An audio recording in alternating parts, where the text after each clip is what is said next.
chance to hear it, so let her tell it. People on the streets say Sabrina speaks. Tune into the show, she will let you know. Tell all your friends and family.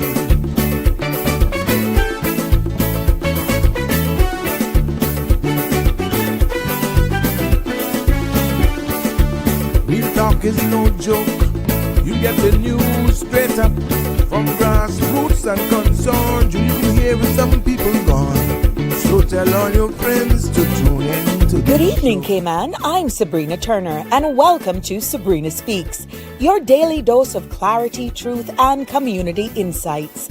Every weekday from 5 to 6:30 p.m., we're tackling the issues that affect you. From national headlines to grassroots concerns. Whether you're in traffic or winding down your day, this is your chance to hear it straight and speak your truth. So buckle up, Cayman. We're not holding back. This is the show. We gotta let you know. Now we got to go.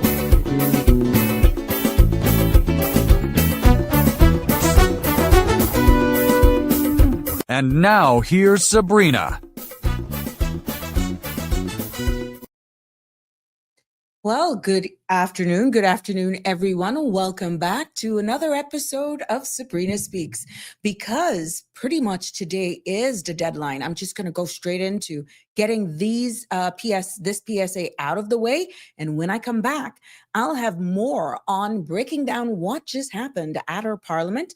And we're going to call this episode of Sabrina Speaks, yes, the fine print of your future, SPS Brokendown. We're going to do it live and direct here today, but we'll be back after this message. The Ministry of Youth, Sports, Culture and Heritage is pleased to announce that the nominations for the 2026 National Recognition Awards are now open.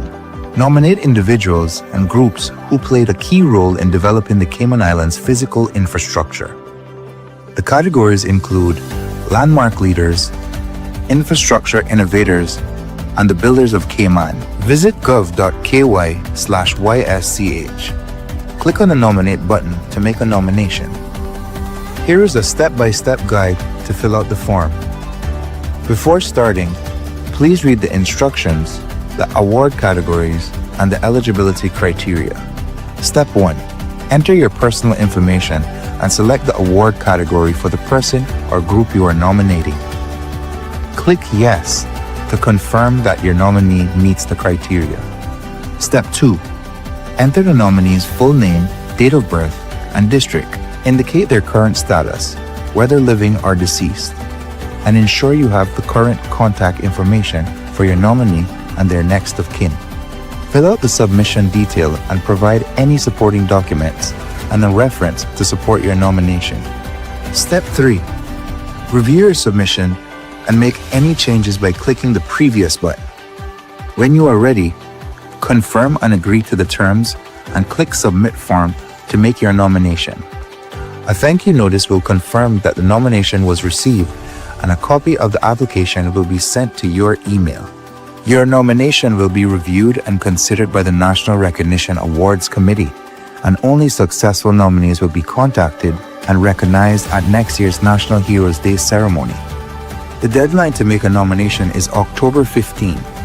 Remember, you can submit multiple nominations or browse our frequently asked questions by visiting the National Recognition Awards tab at gov.ky/YSCH. We look forward to receiving your nomination.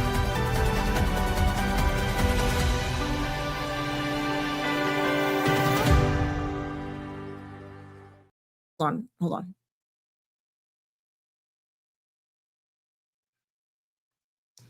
Welcome back. Just bear with me, please. I am getting started for today. Okay, just bear with me. We'll be right back.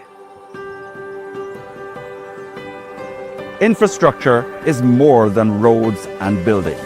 It's our lifeline, connecting East End to West Bay, Cayman to Little Cayman, and the Cayman Islands to the world. It established the route to get our children to school, keep our hospitals powered, and support our businesses every day. Through hard work, ingenuity, and perseverance, People make that happen. From the early pioneers who paved the first paths and laid the first pipes. To the innovators who modernize water, energy, telecoms, ports, and our airport. They're the quiet hands that build resilience. And the vision that keeps Cayman going strong. Now it's our turn to recognize them. Know someone who built, maintained, or improved the Cayman Islands we love?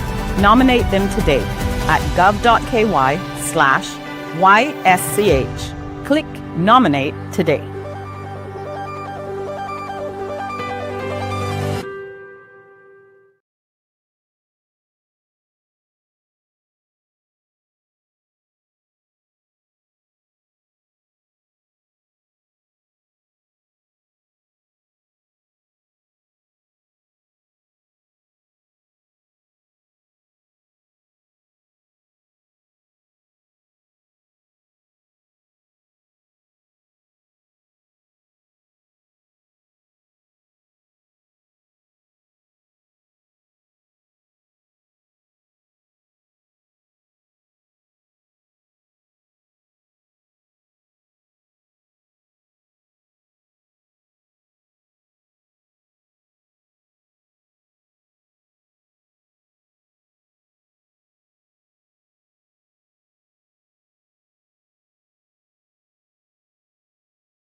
Oh. Welcome back to this episode of Sabrina Speaks, right here on CMRTV.com. My humble apologies. We had some technical difficulties there. So yes, we're now back. And I am hoping that all of you who are seeing me, Toll 23, we're still working on some backstage issues in this for this episode. Yeah. So my humble apologies for whatever just happened there. But we're back. We're back. I'm hoping everyone is seeing me and they are ready for another engaging, informing episode of Sabrina Speaks here this evening. We got a lot of ground to cover again today. And I just ask for your patience and understanding as we bring this live to you.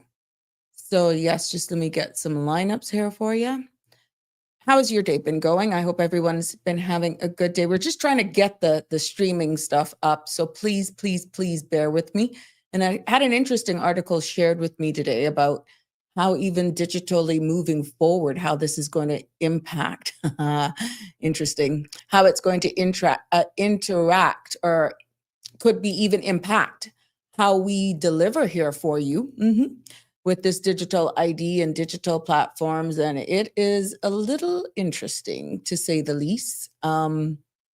Yeah, so I'm going to continue to watch this space for all of our Instagram, Facebook, YouTube followers. Welcome to this episode of Sabrina Speaks. I am your host, Sabrina, and I'm hoping to bring it live to you today. No different than any other day of all the happenings that went down in our parliament today. And just hope that you were able to identify some of the legal jargon that was used there today. So I'm hoping that you were able to remember what we shared and you were able to identify as well all that was going on. And, that made listening to today even that much more easier for you to navigate and understand. But yeah, here we are for another episode of Sabrina Speaks as we continue to build here in this space. And I am doing some stuff I'm just going to get my Instagram people up and going. Let's go here. Please bear with me. There we go. I'm getting my links and all of, yeah. So I'm going to go in and I'm going to be updating this. Now you know what we go through behind the scenes when you are doing a one-man show. And for me, still getting comfortable. What a mess. What a mess. Yeah, but here we go. So I'm going to have to end some of these streamings because I'm getting these messages coming up here. Oh, Lord. Yep. There we go.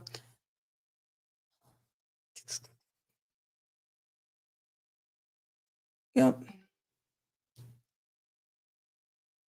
Okay.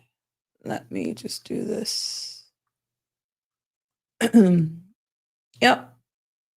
I'm going to do it now. There we go. I'm just doing this and let's hit that so that we can go live. There we go. That's one link. Again, my humble apologies. Welcome to another episode of Sabrina Speaks. We're going to get this all going, but this is what happens when you got a lot of stuff running behind the scenes and behind the background or in the background, and it's technical issues. And I'm not that comfortable yet, to be honest. I'm trying to deliver here to you and still doing it, but it is the nature of the beast. It's the world. As I get comfortable in this space, things will be easier, but it's life. You prepare and things happen and you just pivot and you go along with it. But thank you for your patience. Thank you for your understanding. For all of you who are watching us and continue to come back to this platform, your support, your continued support is greatly appreciated. But good evening and welcome to tonight's special edition of the Sabrina Speaks show, as we look and delve into, in layman's terms, what I consider the fine print of your future, and me breaking down the SPS, as we know, was just tabled on the floor of Parliament. And that was the first sitting of the second meeting of the 2025-2026 Parliament session. That kicked off at 2 p.m. today. And pretty much that's 3 hours before we went live. So you can imagine what my afternoon has been like. And now we're here bringing it live to you as we continue to build this space. And the strategic policy statement, has been front and center, and it is promises have been made, priorities outlined, and numbers as well is contained in that document. It was presented on the floor and tabled as well by the Honourable Minister Ralston Anglin, who's the Minister of Finance. And it's quite interesting. The broad outcomes, hi, good evening, Connie, welcome. The broad outcomes were outlined in there, but also I hope that, with what was presented in the Minister's Anglin's presentation for the tabling of this document, that you would have found out, or seen a bit of what you were advocating for, and maybe the question may come up, what does it all mean for us as a people?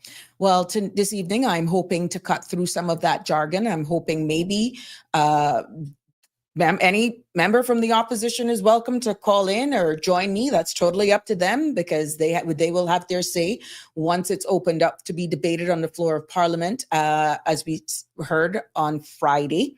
And also, the same invitation is granted to members of the government. It's totally up to them. And with me being able to try my best in cutting through the jargon, the spin and the political, theater, we didn't see much of that today. We saw a bunch of questions. We saw a lot of annual reports that were being tabled, which means those annual reports are now public document. There were a number of annual reports going back as 2023 and standards of public life that covered a particular period up until July of this year. all of those reports now have been tabled on the floor of Parliament. And if you were following closely in class, you would understand now that means that they're all public documents. And I'm hoping to unpack what is in the strategic policy statement as well. And maybe you may say, well, why didn't they say a little bit more about this? Maybe you might identify, oh, well, Sabrina, I'm not hearing that.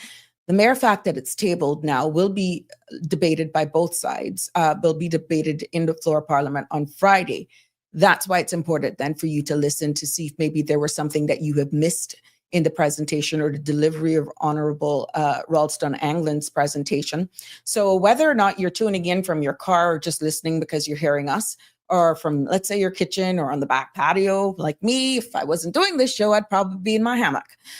Just stay with me because the future isn't just written in bold headlines, beautiful glossy papers. It's hidden in the fine print. And we're here to not create a stir, but to more educate and inform you. But the content you're about to hear, including any discussions or opinions from myself, guests, and or participants, is intended solely for the general informational and entertainment purposes. It's not a substitute for professional legal, medical, or financial advice. I encourage you to consult with a qualified professional for your specific concerns, and Sabrina Speaks disclaims all liability for any discussions or actions taken in reliance on the information presented. Now, this is, again, another episode of Sabrina Speaks because we're voices of the island's conversations for the world, and the podcast where your voices rise, your stories unfold, and inspiration takes center stage. I'm yours truly, Sabrina.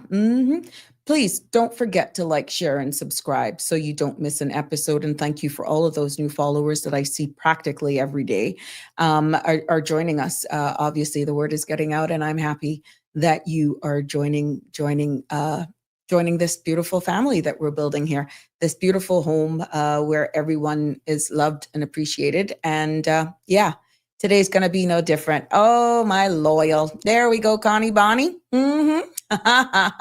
So good to have you here. And Ms. Rose is just rolling in. Hello, good evening. Yes, no problem, my love. You do what you got to do. That's the good thing with podcasts. While we have them, you can always go back. Even if you miss us and you can't join us live, you can always go back. Now, once we get all the stuff behind the scenes sorted out with all the other platforms, you will have multiple social media forums that you can actually join us. Yeah. So Connie Bonnie, so good to see you. I'm quite sure the others will join me later. Let's hope that they're recapping exactly what was said at today's parliamentary session. But, huge congratulations go out to the 2025 graduates of John Gray High School that was held last night. And Thursday is going to be Clifton Hunters. Yes, over 300 students graduated last night. And yes, you did it. You did it. No matter how grim it looked, through hard work, resilience, and determination, graduates, you did it. You've reached an incredible milestone. This is a new chapter that you're embarking on, and may this be the beginning of a journey filled with purpose, growth, and joy. And you know what? I don't care what nobody say. We proud of y'all. We proud of y'all. And, this is the beginning of great things. And I know that how emotional it can be for the parents and guardians and siblings and caregivers can see those young men and young women walk across the stage and participate in this milestone of their life, one that they'll never get again, at least not for high school. Whether or not you are one who don't mind just completing your degree or whatever, and you're not all about the hype of walking across the stage and with your friends.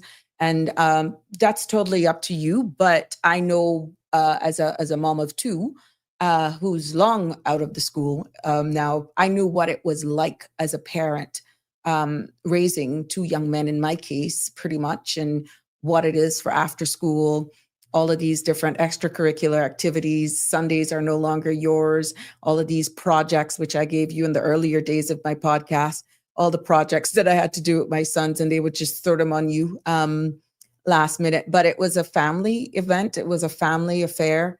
And while juggling a business as a single mom for a good portion of it, you were there at work and they were in my case, under my desk or at the conference room table, and they were doing their projects and we were doing it while I was continuing to work. It's huge. And then life hits you sometime hard.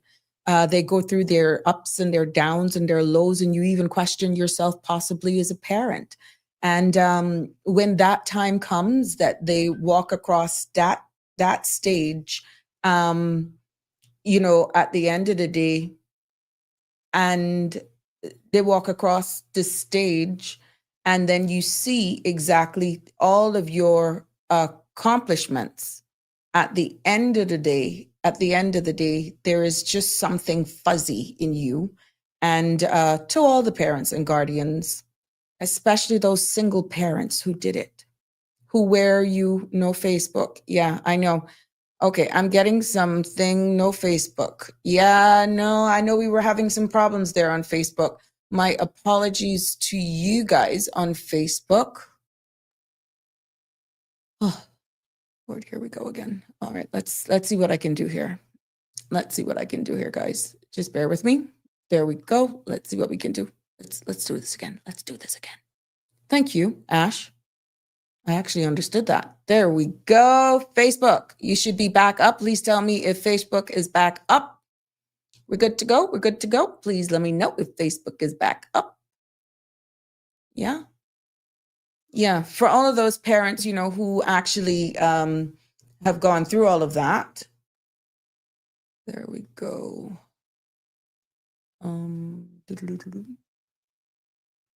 Let's see what we can do here. I'm trying to get all of my links back up because we had some issues in the background there. And I think it's in regards to the live stream that was happening earlier on. And that is the power of what we do here. So please, please, please, please, please forgive us for this. And your girl is trying her best to do what she can do behind the scenes so that everybody's happy. That's why I didn't see much comments coming through. Oh, yeah. You always know. Thank you, Ash, for letting me know that there was no Facebook, but now you should be up. Facebook should be up. Please let me know. Yeah, there we go. Now I can do this. There we go. Copy. And here we go. That's the link. That's the link. I just sent you the link for the Marl Road. There we go. So there we go. Yep. And she's lurking in the background. Good evening. Hello. It's me. Yeah. Yes, because I'm getting ready to say, let's start over from scratch. Damien says it's up now. Damien says Facebook is up now. Yeah, but this is weird. Why do we look more vertical than horizontal? I don't know. Maybe because it's that. There we go. Were you using an overlay just now? That was a little bit weird. Girl, whatever was going on, I was just making sure people were seeing and hearing. Oops. Hold on. Let me see. That's weird. Cropped layout. Oh, we were in crop layout as opposed to this. Okay, that's the little thing down at the bottom. Layout. That's down at the bottom. I see what it did. I don't know. But then where did that crop layout come from? I just wanted to live. Group layout. I know people are killing themselves laughing in the background because I'm seeing some comments come through on YouTube. But now Facebook is back up, guys, just for those. Thank you so much for actually see people are discovering. So hold on now. Go to Facebook. Did you grab the Facebook link? I just sent it to you by WhatsApp.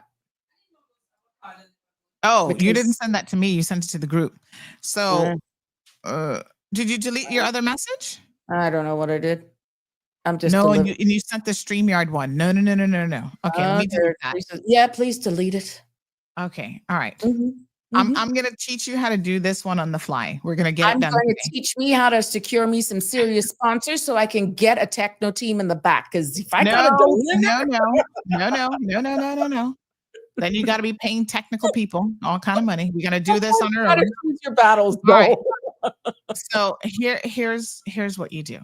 You're in the stream, right? Once you're live, the easiest way to do it is to go to the top and you see the Facebook and YouTube options right there, right? Yeah. So when you click on that and you click on view on Facebook, the drop down at the very top right, close to the edit button. Click view on Facebook.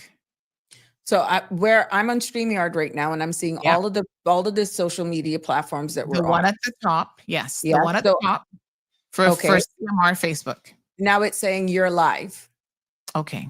Click And on now the little view drop on down. Facebook. Yep. Click on the little drop down arrow right there next to, let's just do the CMR one. So click on that little drop down arrow and you'll see edit, remove, view on Facebook. Click view on Facebook. Yep. Okay. So when you do that, it's going to come up with you're about to view stream, blah, blah, blah, blah. Say don't show that Correct. again. Correct. Continue. Oh. And then it takes you directly to the stream. Oh. Now you're going to click full screen on that. So just click on it. Click on the video. On the video. Right? Where StreamYard just took you to. Click on it. And then you see up at the top, that URL. Now I'm hearing you. Sorry. Oh, that's the one. That's the URL you copy. So that was the tab that I was saying, just keep it muted because otherwise you'll get all sorts of feedback. Okay, that's what I'm hearing. Yeah, so that is the clean URL. So it should end in 9970. Okay, so what do you do now? Yeah. All right, so good. So now go to the CMR channel. On Facebook? Nope. Back to WhatsApp. Oh, okay. So I need to copy this first. Right. So just right mouse click and copy it. Yep. And now I go back. Now go to CMR News, that channel. And then you're going to just type Sabrina Speaks, do asterisk, or not asterisk, the little star. So it can bold that first bit, Sabrina Speaks. Hold on, let me get to one of the things first. So mute me, because I think for you, I'm reverbing on that tab. And where is that tab? The Facebook tab that you just opened to get the link. So all the way up at the top where it says it says Facebook in the little tab. If you right mouse click right at the top there, it gives you the option to mute that tab.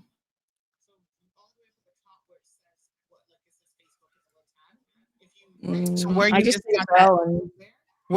got the link from, all the way up at the top, like the name of the tab in Chrome, you just right mouse click it, and then you should be able to mute it. It just gives me undo, cut, copy, paste. It doesn't give me mute.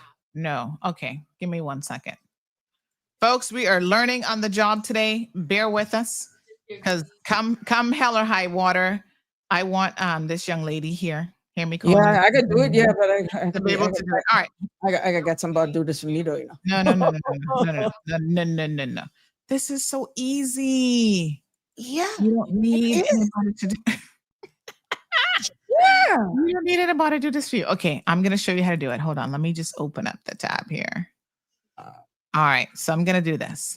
I'm gonna share my screen so that you can see what I'm doing. Let me just pull it out over here. All right. So I'm going to share my screen within your show. Okay. So add to screen. All right. So that you see when you set it, it takes you here. It always takes you to like the preview window. All right. So I'm going to share my screen, click on it to enlarge it to get the clean URL up at the top. So you see where I'm all the way. All right. So you see when you set it, it takes you here. It always takes you to like the preview window. All right. So I'm going to share my screen. When I'm here, I go all the way to get the clean URL up at the top. Take off your. So you see where I'm all the way. All right. So you see when you set it, it takes you here. It always overlays the preview window. All right. So then you share my screen. When I'm here, I go all the way to get the clean URL. Take off your. So you see where I'm all the way. All right. So you see when you set it, it takes you. It always overlays the preview. It's kind of weird because now it's then you so when I'm here, I go all the way to all the way. Take off your all the way to all right. So you see when you set it, it takes you here. It always overlays the preview. It's kind of weird because now it's then you so when I'm here, I go all the way to all the way. Take off your all the way to. All right, hold on. When you set it, it takes you here. It always overlays. It's kind of weird because now it's kind of weird how it does it. But I go all the way. I'm in all the way. Take off your all the way. All right, hold on. Hold on. It's Okay. kind of weird because now It's kind of weird how it does it, but yeah, let me pull you out. I'm minimize take off your all the way down. All right. So yeah, because I All the way at the very top. It's kind of weird how it does it, but yeah, let me pull you out. Minimize take off your all the way down. All right, just do so yeah, because all the way at the very top. It's kind of when you share the screen, it's kind of weird how it does it. All right, hold on. Gonna walk you through this step by step because this is when you see it and you finally get it, you're gonna be like, oh my gosh, it was that easy. All right, here we go. Okay, let me just see here now. Through this step by step because nope, hold on, is that the right one? Remove. Stop sharing. Let me just grab this image. Okay, I'm going to grab a clean. All right, let me grab it now. Because what it was doing, it was actually showing. Yeah, okay, so this is what I want you to see. Dun, dun, dun, dun, dun. Okay, here we go. I was trying to do the video, but all right, so this is what I was trying to show you, right? So you see at the top where it says Facebook, Cayman Moderate videos, and then that number. All the way at the very top of the bar. Mm-hmm. That is what you're going to basically click on and copy. But right above that, where it says Facebook, you see where I have that little mute thing all the way up there? Yeah, with the mic. So my tab is muted. So right in that area, right next to the name Facebook, you can go there and right mouse click, and it'll give you all kind of options like new tab to the right, new tab for a reading list. But if you scroll down further, you'll see the option to mute and unmute the site. So that mutes and unmutes that tab. So before I open it to then grab it to share in the channel, what I do is I mute it because otherwise your listeners are going to hear it in the background. Okay. So same thing with YouTube. When we go to YouTube, we're going to mute YouTube, but you've already sent out YouTube, so YouTube is fine, right? You have that one because YouTube is a lot easier. Right now, we sent everybody going to find a mental specialist because they were going crazy. Yeah. So we're going to just copy that. And then give me 1 second. I'm going to pull out my other little tab here, and I'm going to show you how we just add it to the channel. Because now, girl, you got channel access, so you know you're special. Mm-hmm. Special ed. All right. Hold on 1 second. Okay, so let me see here now. Right.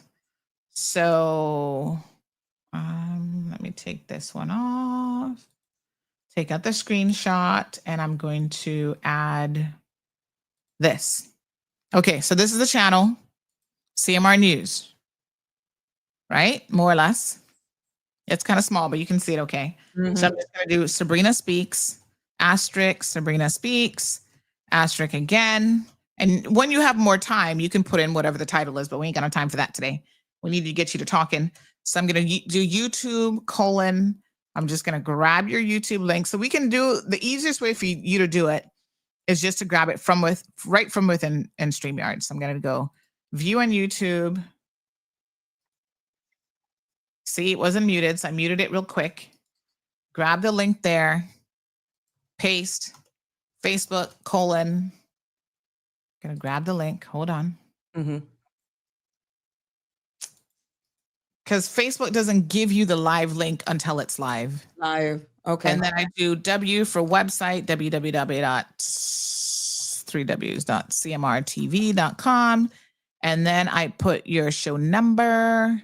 I do my little phone emoji, : 345-936-8255. And boom, I just send that out. Now people have the YouTube link, the Facebook link, the website link, and your phone number. And it's just easy like that. And then once you send it, I mean, normally you see, I've been doing it for you. I've been spoiling you. I should have had you doing that from day one. Yeah, that's the problem. When you say about do this, and I was like, well, I remember the first time you told me to just post it, I was sending all of the messages. You were sending it to me. Thinking, girl, you got this. And until you took me off of that, and you're like, Sabrina, but you've been sending them all to me. Well, I know I was sending them somewhere. And the reason why I do YouTube first, just as an FYI, as the first link, is YouTube gives you a much better preview here of the show image than Facebook. Facebook does all kind of weird stuff. So in your URL links, right? You see it previews the YouTube one really nicely. The Facebook one doesn't quite do it as nicely. Okay. So I do YouTube first, Facebook, website, and then the phone number. And, you know, you've got people on your page, you've got people on my page. So I send the links for CMR, you know, and then I do the forward. And then I always send this to the Washington Boulevard people. So if you have other groups, I do Windsor Park, Washington Boulevards, Cayman in Florida, and then a couple hundred people easily now have it. So I always forward it for you once it's sent. Right. And then that's it. And you're good to go. Well, what I'll do, I'll probably have a number of episodes where it'll be test and me doing all of this stuff. So guys, if you see messages coming up to you, test, because I won't ever relive this again. You're gonna trust me, you are going to have this down pat before you even know it. Oh my goodness. It's a lot. You know, I mean, it's just steps. And then the thing is, once you send it one time, you just got to like screen grab that so you remember this information I have to include in it, right? Because you'll forget by tomorrow. You'll be like, what the heck was in that again? Exactly. Now people want understand. But I want you to learn to do it yourself, because if I keep doing it for you, you know what's going to happen. Or I pay you. Nope. Nothing like being self-sufficient. Oh, it's true. Because then the one day that tech person is out of office, or they're sick, or they're giving you some excuse or this or that, you got to be able to deliver. You got to be able to do it yourself. Yeah, it's true. It's true. So you know you're good to go. And trust me, you're doing more complicated things already with the show that you just don't realize that that's what you're doing. So this is just another quick little step at the beginning, because you'd be surprised how many people. I need to renew your it's not taking that link for StreamYard for Instagram. So let me get you a new Instagram one. You'll be surprised the number of people that literally wait for you to send the link. They're not going to go look for it. Oh, okay. Yes. Yeah. Some of them, they want to be spoon-fed. So it just helps if you have it directly available for them. And that's the easiest way to send it out. And then some people go back later on, they say, hey, Sandy, I didn't get a chance to watch it like while you were live, but because you send the link every day, where's the link? Go back in the channel and view it later. Makes sense. All right, honey, you are up and running now. So well, those people who are joining us now, they missed a whole heap of chaos. Oh my God, that was something. No, that's not chaos. That's learnable, teachable stuff. And see, people are now logging on to Instagram. So there we go. There you go. By the way, I love the outfit today. I love the white. That looks so pretty. Trying to think. Yeah. You know, you try to do the thing so that this poppy can show up, and you try to blend, not blend in with your background, but try to complement. And then I got the pink going on for breast cancer awareness month. Yeah. I'm in awe of the decor and the effort that you just put into looking good. Yeah. I'd be rolling out of bed. I'd be like, let me just put on it. That's the difference of the morning. Look at the mess that you called me and you called me the other morning. But that's the difference. And I feel I'm a big proponent of protecting your brand, and you want to show consistency. And I'm like I said, I get bored easily. So my background cannot remain the same. I just get bored easily. So you're good. I know for me. But once we get the studios set up, I want you to help me with decorating them for seasons. Sure. It's an honor. Look around your house for crap that you have that you bought, and we'll just do it, because that's really all that I've been doing here. I ain't got none of that stuff. Oh, okay. Well, we got barely get the Christmas things. We I got to only save money because we're small businesses we're starting. And if there's something we can share, Yeah. yada, yada, yada. Sabrina, I Mhm. only do Christmas because of Gigi. For years, I wasn't even putting up a Christmas tree.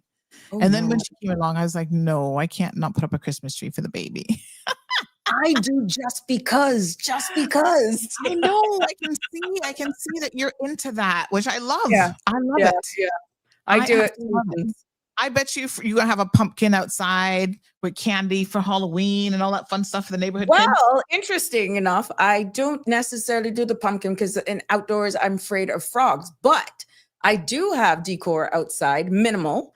And for Halloween, everyone knows my place for cupcakes, donuts. You don't just come for candies. And normally what I found that the parents usually leave my place for last because especially if it's on a weekend, then they know I will either, if it's good weather, I would have something on the grill and they sit down while the kids exchange candies, that sort of stuff. So that's nice. what my house is known for. I'm usually the last on the list because then I entertain the parents. So the kids go on the side, the adults sit down after a night of just drinking, and when we catch up, the kids have a good time.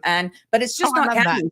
It's just not candy. There's always cupcakes, there's always donuts, and of course, a lot of liquidation sunsets.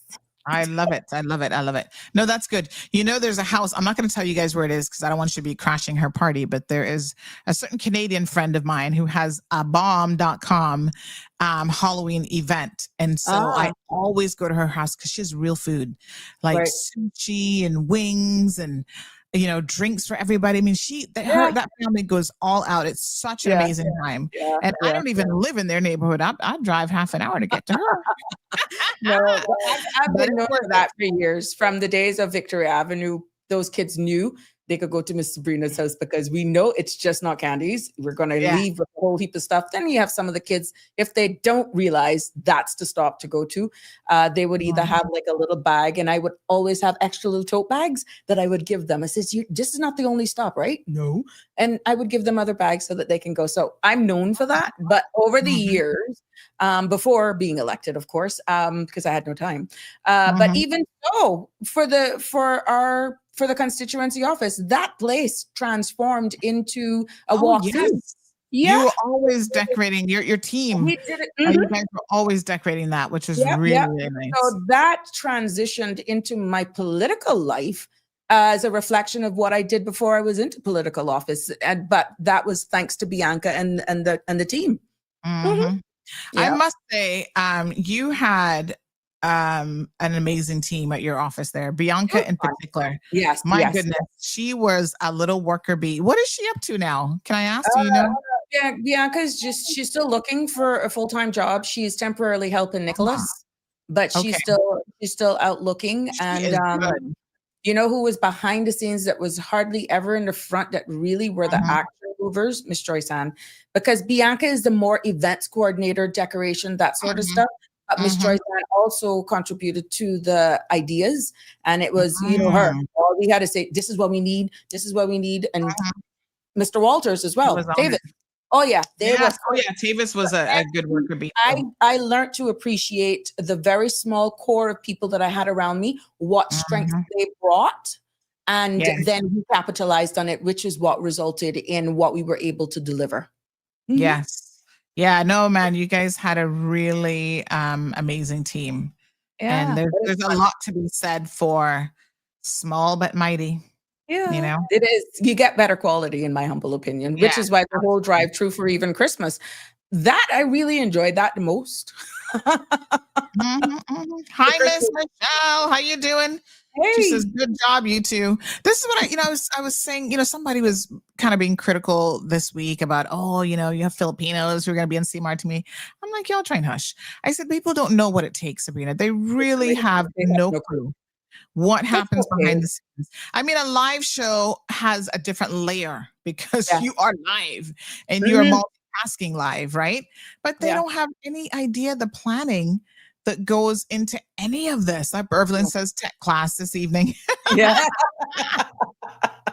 No, and I could be honest, again, with everyone, it's something amazing creating content, because for what I am doing and for what I'm delivering, your show has its own stamp.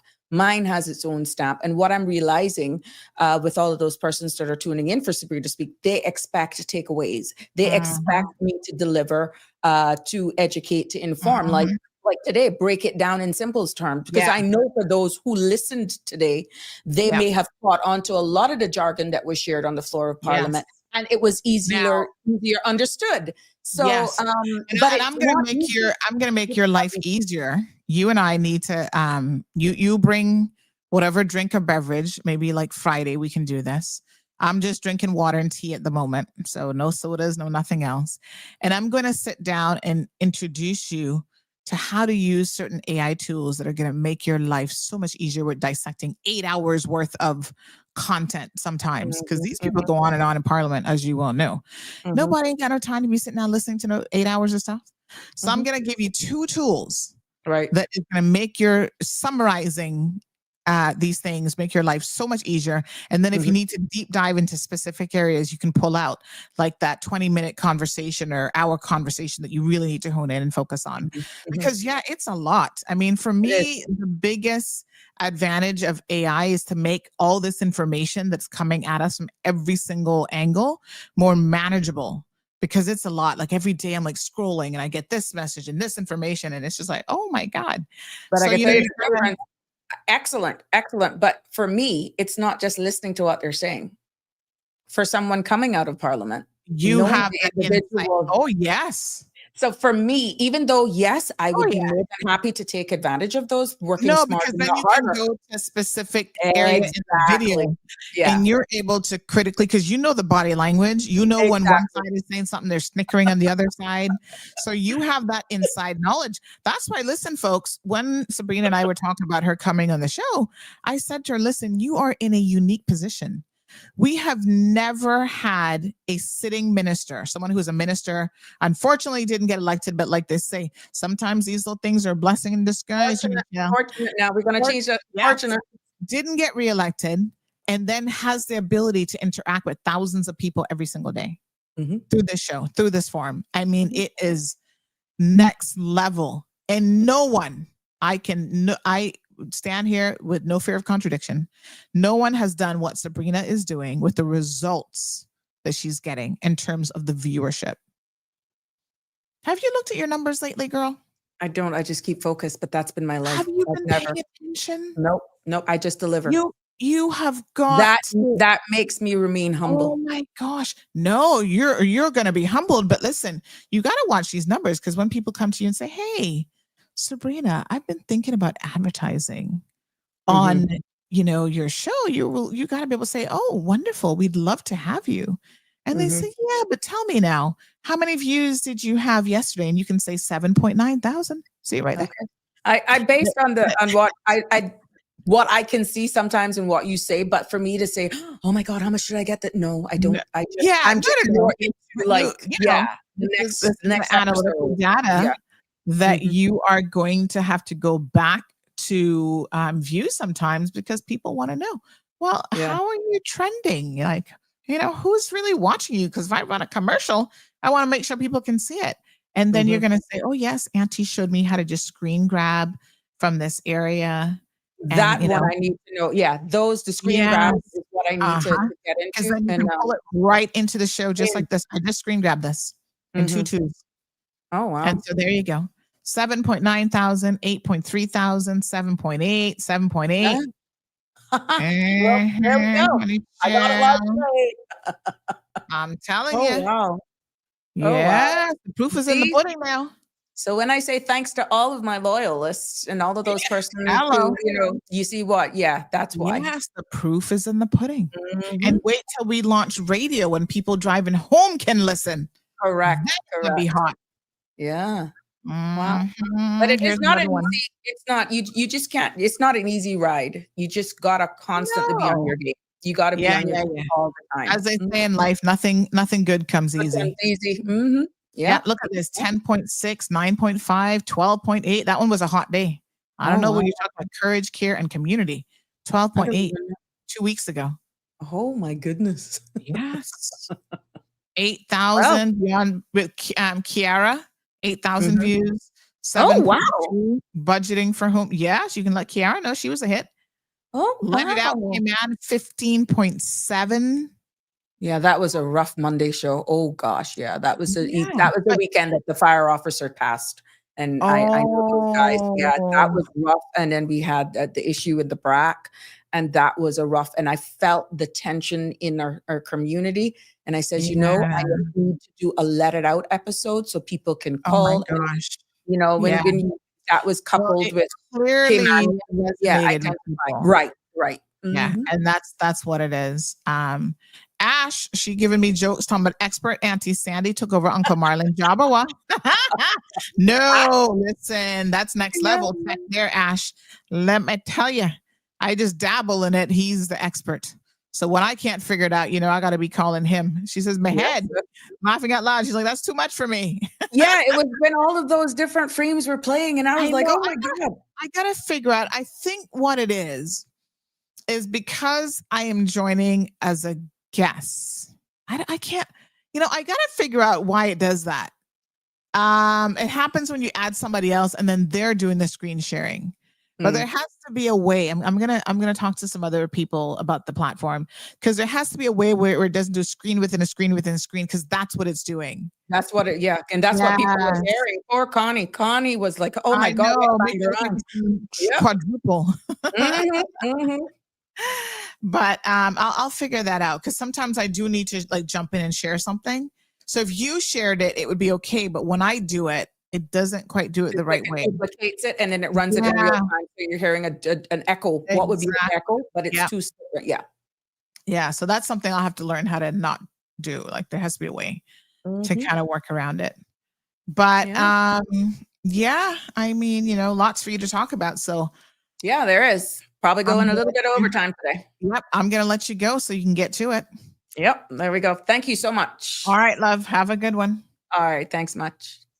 Yes. Welcome to all of you who tolerated us for the beginning and that lesson 101 for what I need to know. It's not as easy as just paying for a service. You can tell when it really have to get you your own independence. And sometimes you want to do it that way just to not bother. But Sandra said a lot when she said, what happens when your tech guy is out? You still want to know enough so that you can save yourself. And independence is key. But, for all, I just want to say big congratulations. This is what pictures I got, and I want to share them with you. Anastasia, congratulations, my sweet. She is one of those little ones that graduated last night. Well, little ones to me, because I remember her when she was one little itty bitty thing coming into my office when I had my immigration thing. And, she is one who graduated last night. Here's another beautiful picture of her. Oh my God, her papa and all the family must be so happy.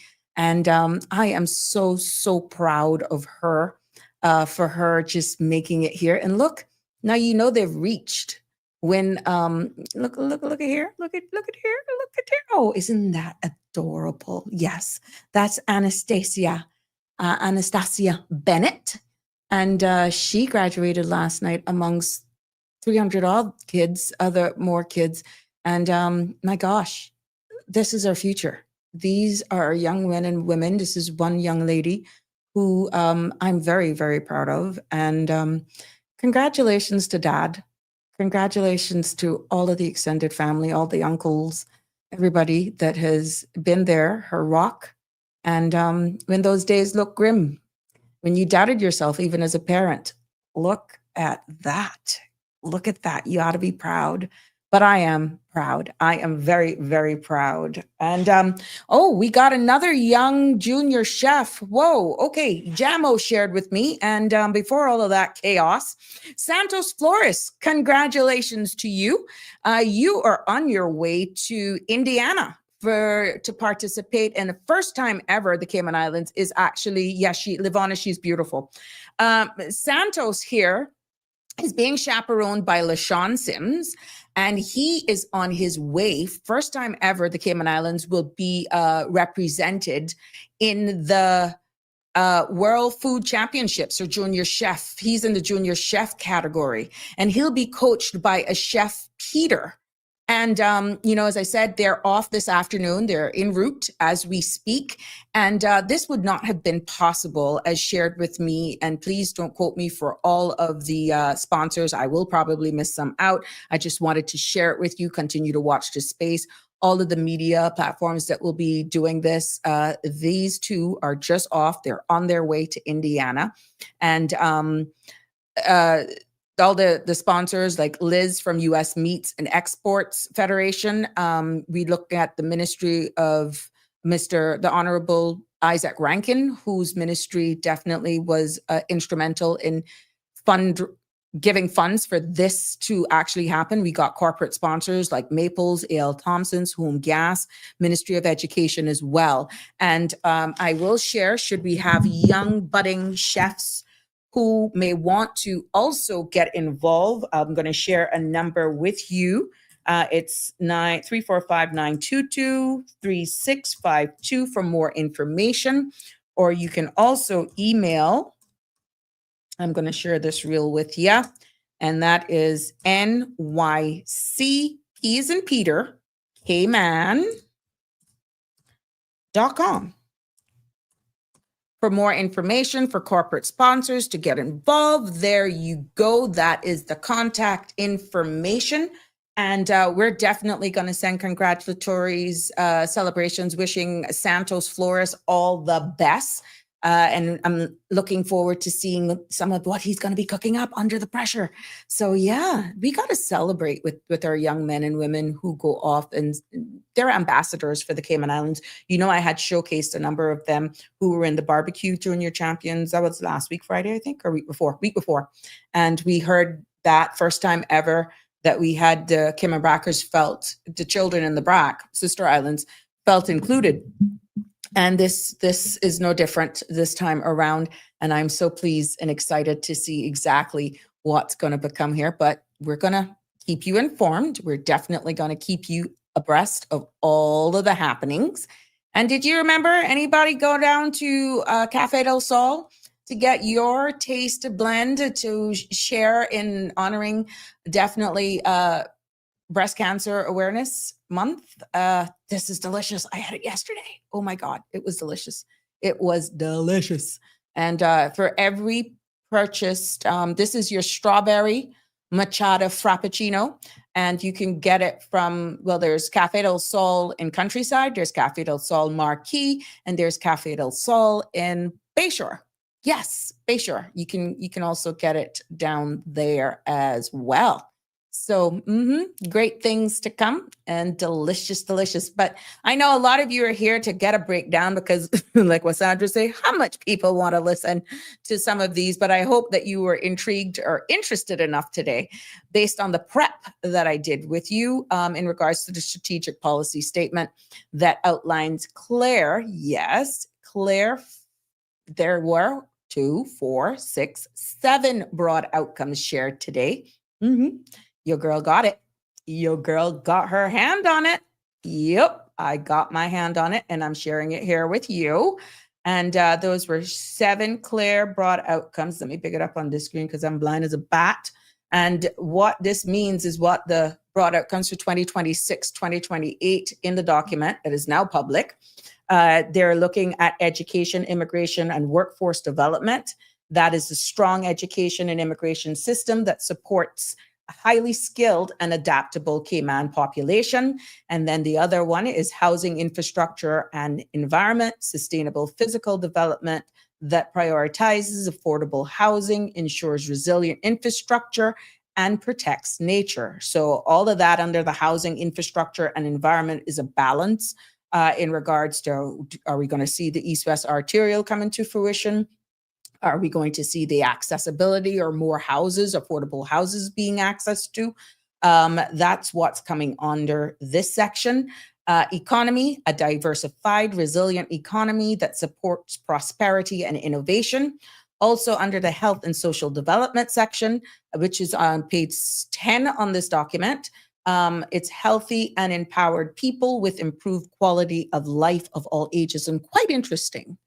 I am so proud of the sitting administration that they have finally given a realistic budget, not necessarily 100%, but more money for HEA2 and NGS 55 that was underfunded. And that speaks to a cooperation and understanding of an entire cabinet where they are willing to definitely put more money into an area that has been struggling, that required funding. So kudos to them for properly funding it, which means the ministry now will be able to pay Cineco, overseas and local providers, so that you should have easier access and transition to access in healthcare. Now, these are some of the things that, coming out of COVID, not giving any excuses for myself, but I had to fight for funding. And, from the get-go, coming out of the gates, what is promised to people is that this now will be funded properly. Minister Catherine Ebanks-Wilts, you do not realize how much easier this has just made your life as a Minister of Health. And you ought to thank, now that they're getting ready to go for a budget in November, make sure these numbers that is outlined here in this table document sticks. That's going to be your fight. And if you get that, my love, your life will be made so much easier. But congratulations so far in the tabling of this document, and you actually saying as Minister of Finance, Honorable Ralston Angling, saying that you realistically put in numbers there that can adequately fund, especially those two outcomes, whilst you still look at accountability of the HSA board, how things and legislation surrounding it, where, and the remuneration that was very topical, that it's now not going to be per meeting, but it's actually going to be per sitting, like a monthly. It's not a pay as you go type thing. So good. I'm looking forward for this to be debated on, and more as we get into preparation to finance. So yeah, kudos to Health Minister there and Social Development under that section. And then it goes on to Caymanian identity, culture, and heritage, a cohesive society that protects and institutionalizes Caymanian identity and culture, public services, efficient, effective, accountable, and people-centered public services. That's key. I love that word. I love people-centered. You may have heard me use people-centric.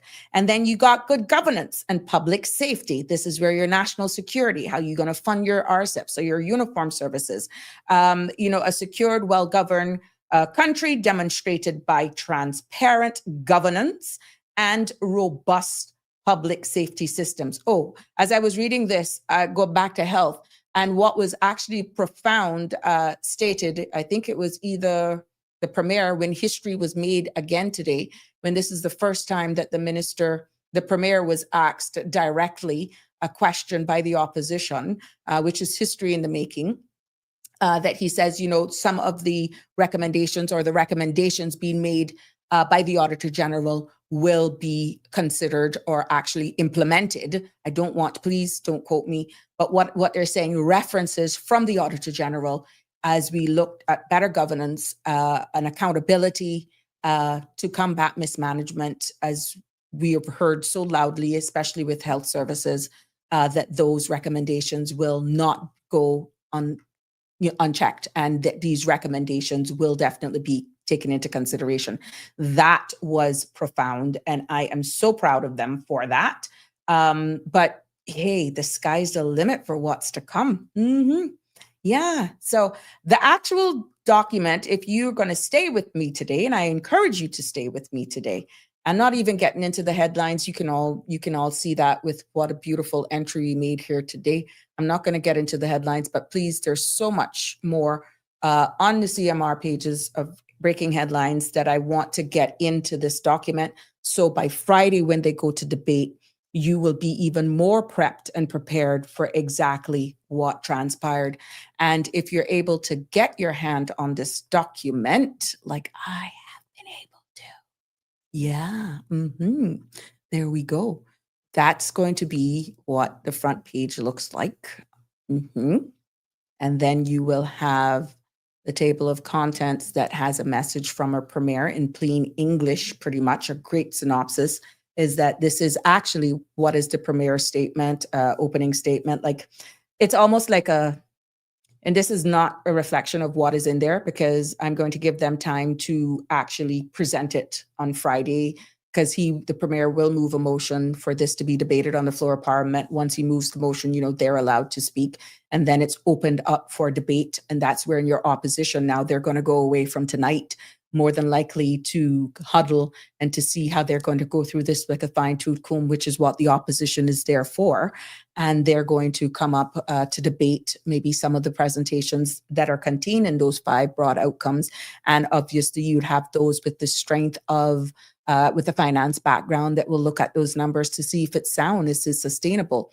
The Minister of Finance says that presenting this strategic policy statement in itself, now funding all of what they brought out, still falls within the safe parameters of not going outside the rules in which you can operate for government. So then that means that the Cayman Islands government will still be able to control any borrowings, if any, that they will not have to get permission from the UK to operate our country. So in this document, as tabbed as 1, it would be our Premier's opening statement. And pretty much this is a message like the captain's announcement before takeoff. That is what this is. It tells us where we're going, why it matters, and what kind of leadership the Cayman Islands people, can expect, right? So it sets the tone. That's what it does. It explains the government's priorities. It reassures the public about the direction of things, where we're headed from 26 to 28. And what it does is that the Premier shares the big picture in the statement, vision, and signals exactly what I said, where we're going. So that's what that is. And, we had, that is there and over 2 pages. You can read that for yourself. And then pretty much what else is contained in this is a message from Minister of Finance, who is the one who tabled this document. Now you will understand how close the synergies are between the 2 persons, our Premier and the Minister of Finance. Remember, the Premier sets the vision. The Minister of Finance has to it's in his responsibility to see if can we meet these, to pay for these things. So the finance minister pretty much then tabled it, which made it a public document. And that pretty much says, here's how we're going to be spending your money. And here's why it's a smart, responsible plan. And here's how we're going to pay for it all. Okay. So in plain lingo that is contained here, and he's gone into great details, this will focus primarily on the money side of things. It explains how the government plans to manage public funds, balance spending, and invest in key areas as alluded to in their outcomes. And actually what it is the finance minister explaining in full detail how the money will be managed to support the entire vision as pointed out by our Premier. So on, I think going on here with what I read, all of this is what I was doing while they were talking, And in this, it clearly states in plain English that the Cayman Islands government strategic policy, SPS, outlines the government policies priorities for the next 3 financial years and established the foundation, and I'm quoting, for the development of the government's budget for the next 2 financial years. Remember, I says they're in 2 tranches, but this document pretty much outlines the government priorities for the next 3 years, but the numbers in which they're doing will cover for the next 2 financial years. So this is the government's master plan for the next few years. It outlines the goals, priorities, how resources will be used to achieve them. And this strategic policy statement outlines the goals with economic growth, sustainability, social investment. And it's the government's way of saying, here's what we'll focus on and here's why. And then it's the finance ministers to say, well, we can afford it. So yes, it is the government's playbook. This here is the government's playbook. And it shows us what they care about.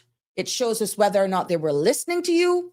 It's also what they're aiming for and how they'll use public money to get there, how they will use your money to get there. And so yes, it's quite interesting. I'm looking forward to the debates. And there we go. And then we got those broad outcomes that I shared with you, and the Cayman Promise, pretty much, what it entails, and it has the definition so that you'll understand, well, what are broad outcomes. And I could actually go through those definitions for you, because I had written some notes as I could explain them to you in plain English, really, and what it means. So at the end of the day, I wish that everyone will access this, be it digitally or otherwise, and they will be able to explain for exactly what this means moving forward, and expecting what they're expecting to achieve and how they're going to do it. And at the end of the day, again, the opposition is there. They're your voice. So I want you to really listen keenly. And if you have any questions, you shouldn't feel any way of asking your elected representative at all. And how government is going to deliver is also contained in this document. Yeah. It also breaks down, from the finance side about it. The statement of responsibility, otherwise what we can call the Cayman's promise to play by the rules when you're saying the overspending and all of that sort of stuff. That particular section of this document really confirms who will be accountable for the financial forecasting. And the numbers are prepared honestly and carefully. And it's really, to be honest, what government is saying is that they stand by the numbers and that they're taking full responsibility for them. It's Cayman's way of saying we're not just spending, we're spending wisely. So if that meets your satisfaction, we need to just listen to what's going to play out in the debate on Friday, and then prepare from the money side of arguments, for argument's sake, then in November, when you go back, to put numbers, realistic numbers, to hopefully they can deliver these broad outcomes. At the end of the day, the borrowing of 300 million, that can come up. I think that was said there today. So we'll find out exactly what that is. And when you talk about the forecasting, physical forecasts, that's how government expects to earn and spend. So when you're talking about forecasting, what is the income and how much they're going to spend? These are projections or predictions that was key in your leaders being able to make decisions as to how they're going to deliver for the people. They were talking about housing, what is forecasted. They have to think of any emergencies that may come up. And these predictions really are about how much money they will earn and spend. And this includes revenues on fees, or if they're going to increase any fees, let's say for government. You've heard the importance of pillars that the Minister of Finance laid out, what monies, work permits contribute, what monies to the overall economy, the financial sector, even in planning and all that sort of stuff. So everything has its place.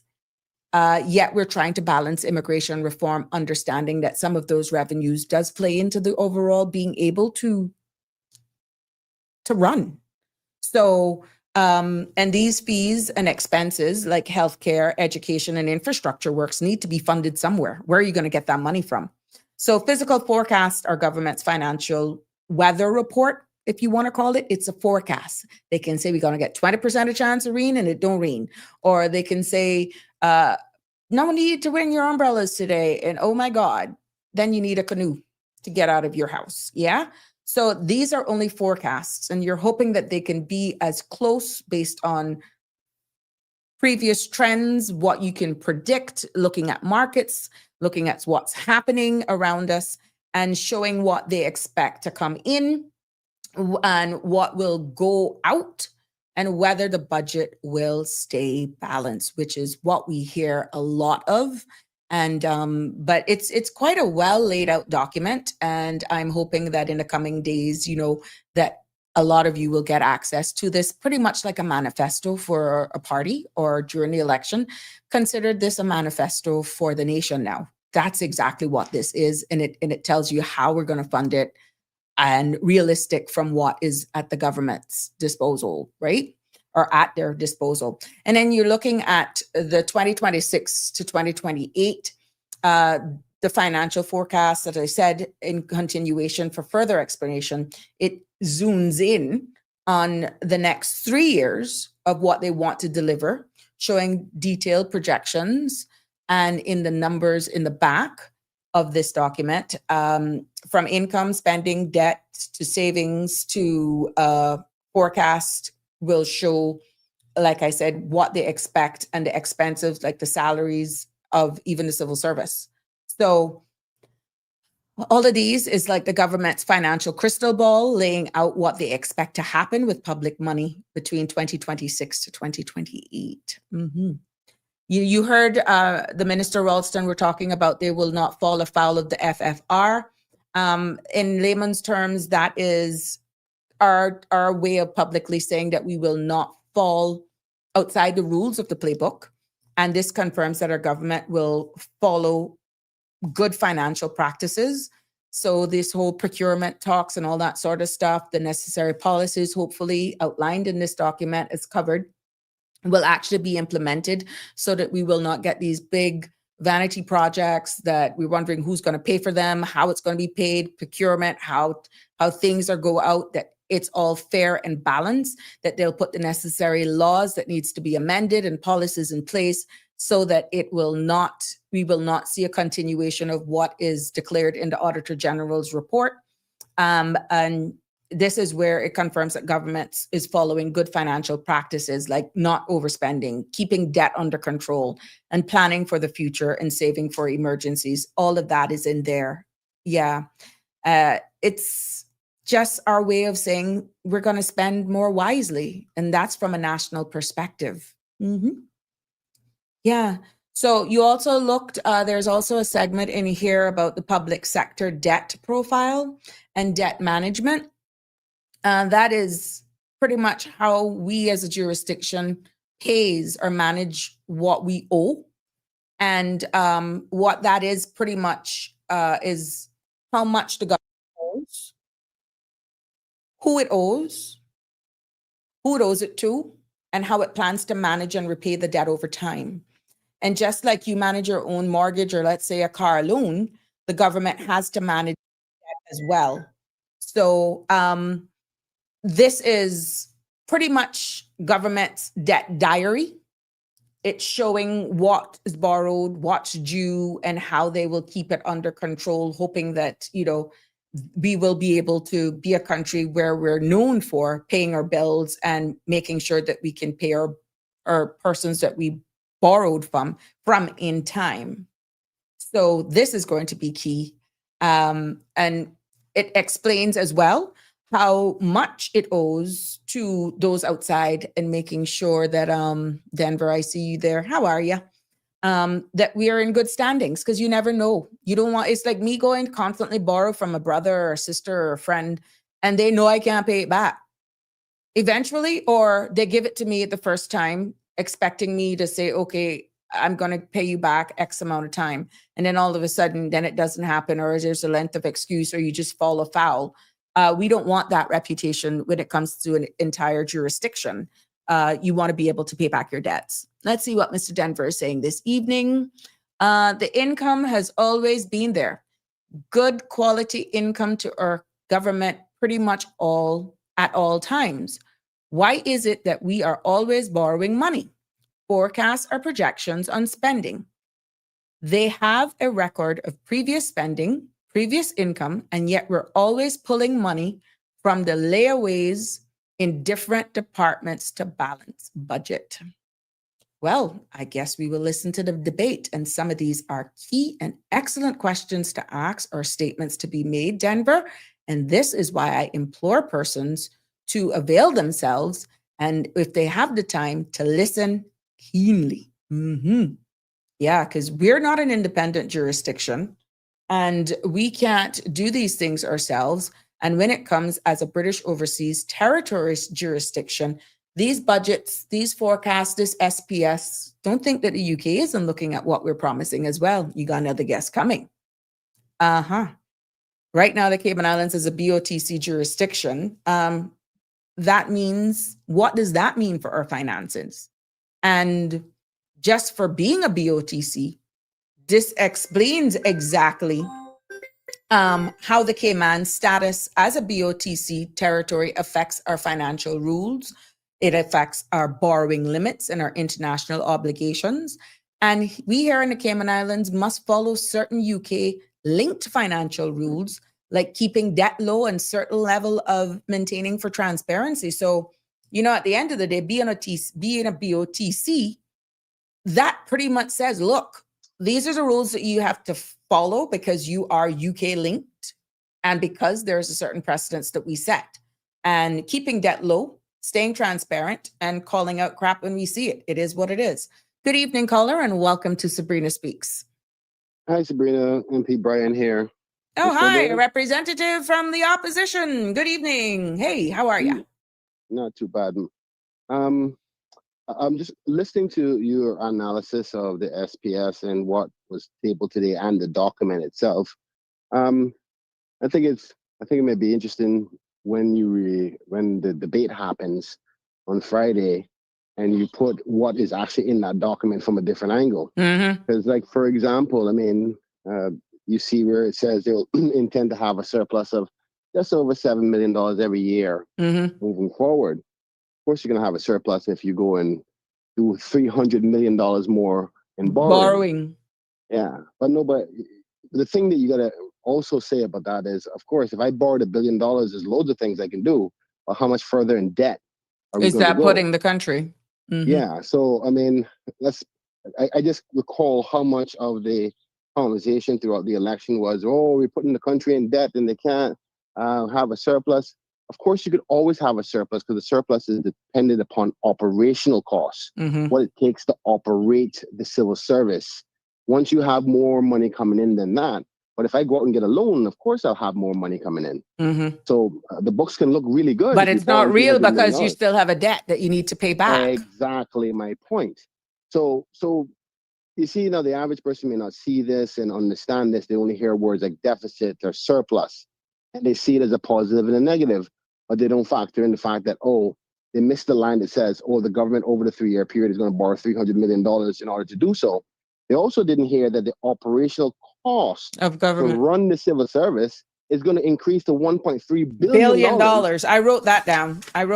Right? I mean, that means the cost is going to increase. And we're talking about people saying throughout the campaign about how irresponsible everything is and the operational cost of civil service and all that. But they're predicting that in a 2-year, 3-year period is going to increase by $100 million almost every year until the end of 2028. That's $1 billion. B with a billion in CI. Yes. So what I've seen, if you want to take away anything from this, you can say is, one, the operational cost is going to increase, and taxes are going to increase by a worth of $50 million more in taxes on the people every year in order to make these to pay these bills, and they're going to borrow $300 million more to do it. If you see nothing else, if you see here all the fancy stuff they're going to do, and of course, by all means, I'm not saying that the policy document is all bad, but let's talk about the finances, which has been a headline for everything. Let's not miss the elephant in the room. $300 million more they're going to borrow to be able to say that they have a surplus at the end of these 3 years. In order for the numbers to make sense, in order for them to make the requirements as to the FFR. These are the type of things that we can't miss. Like, great. I heard all the fancy stuff, and that's great, and I support that. But it also has to be financially feasible, right? Because, I mean, you can't criticize and then do exactly the same thing. And I also heard you give happiness for Minister Ebanks about having more funding for HSA and NGS 55. But the truth is, they didn't even do it to the 100%. One of them, they can't. Jesus, God, no, they can't. But why can't they? Why can't they? What priority is taken ahead of the line then health. But we Why? don't. If No, you- no. What I'm saying is, there maybe I can't speak on their behalf. This is to come in I guess finance when they do the budget. Maybe it's because they know they have Section 12s there. Yeah, but okay, okay. You know what? You see what I'm and I saying? both know that. I know. Okay, But okay. I'm not sure the public understands that. So let's talk about that for a minute, Sabrina. A Section 12 means that you intend to later on, throughout the 2-year period of that budget, go back for more money. So what you're saying that you have a budget. My budget is exactly $100, and this is how much money, and I borrowed some money to cover the bills at $100. But you're not telling the truth, are you? Because you're already predicting that you're going to go back for 10 more. So actually, your budget is actually $110. Mm-hmm. So let's be honest. I mean, granted, yes, the provision is there for Section 12s. That's exactly what hindered you as a minister before. Yes, because it wasn't adequately funded. it wasn't. Funded Mm-mm. when Ween was the premier, and it wasn't funded when the next premier came into place. Mhm. So we can't put it on. Okay, On just one. Yeah. No, it's You just bad practices from what bad we're practice. learning. Yeah. And what I was made to understand, I was very hopeful and happy about it, was, oh, we're not going to do that again. But then you don't fully fund it. So you and I both know, Sabrina, that they've decided not to put all the money there to go back for Section 12 because they can come back for it later on. Maybe and it's that for money the won't come road. back. Maybe it's for the cable. I don't want to. Maybe it's for the undersea. I mean, hey, this is the forum. We don't know. You've identified something. I've identified something. And when you look at the 5 deliverables, the outcomes based on the document that is now public document, you see what they want to. Some of the utterances in there are saying what they want to do. The undersea cable, looking at tech and AI and all that sort of stuff. So we don't know. Well, I mean, granted, listen, there's a lot of things the country has to do. So I understand the principles of, boy, the only way you're going to make money at this point is if your 2 major economies do well. Tourism, financial services. I don't know how much more fee increases you can do to financial services before it becomes scary and then they start to back off. Right. So there's a point of diminishing returns. Then you have tourism, which isn't going to be doing well with cruise. That's a fact. And the numbers are going to show over time. I am certain of that. Stay over, thank God, I set a good foundation for that. And tourism, stay over numbers are going to continue. But development, which is the other part where we make money off of, is starting to slow because we know that there's certain people within that grouping don't want the development to happen, but we make so much revenue from it. So it's a conflict of interest where we don't want the country to move so fast, but we need the money to pay our bills. You see what I'm saying? Well, and so I'm going to, not cutting you. Yesterday I was speaking with someone in the tourism industry. Well, no, in the retail business. And to be honest with you, what was being said is they sang your praises. Before your face and behind your back, they sang your praises. They said, I can tell you what we're seeing out here is dead, at least even if the former Minister of Tourism wasn't away. We were hearing things from him that gave us hope. And I had to explain, maybe it's because after tomorrow that the plans for tourism, you will hear more from the minister. But that was not what the average Caymanian wanted to hear. You understand? This is somebody who makes their living based on commission. And they were not only thinking about themselves, they were actually saying, oh my God, my bosses are so good, despite it being a drought right now, understanding that its season is low. What they were looking at is that they are weary. They're worried about the future of cruise tourism. And if we don't start diversifying what we can look at for tourism, for stayover tourism. And this is someone who's out in town and it's a ghost town. Former Minister Sabrina, honestly, I didn't even want to touch that subject because I don't want people to think that I'm trying to push the issue again. The people voted on it. They don't want it. But we're going to have to face the consequences if my predictions are right in the long term. I hate to say that, but we're going to have to wait a couple of years. And I've heard recently where they're saying, oh, they're projecting the numbers to go up. All of my data that I've collected, and I obviously used to be the chairman of the CTO, Caribbean Tourism Organization. I've called all my contacts, even the cruise lines, and said, as something shifted, I'd be happy to be able to say, well, you know what, I was wrong. And they outright said to me, I don't know where they're getting their numbers from, but Cayman numbers are not going up. But I hope I'm wrong. But I'm going to drop that there. But the point is, You can't sell one thing to the people. It's deceitful to sell one thing to the people and come back and do ultimately exactly the same thing, if not worse. You're borrowing $300 million. That's debt. That's just as bad as you saying a deficit. Now, if I wanted to trick the people, I can say, all right, we went off and borrowed $200 million, and we would never have had a deficit projection because we had borrowings. The former government borrowed $150 million, and we were critiqued by it. We never drew on the money. But yet still, in order to balance their budget, they had to borrow $300 million over the 3 years.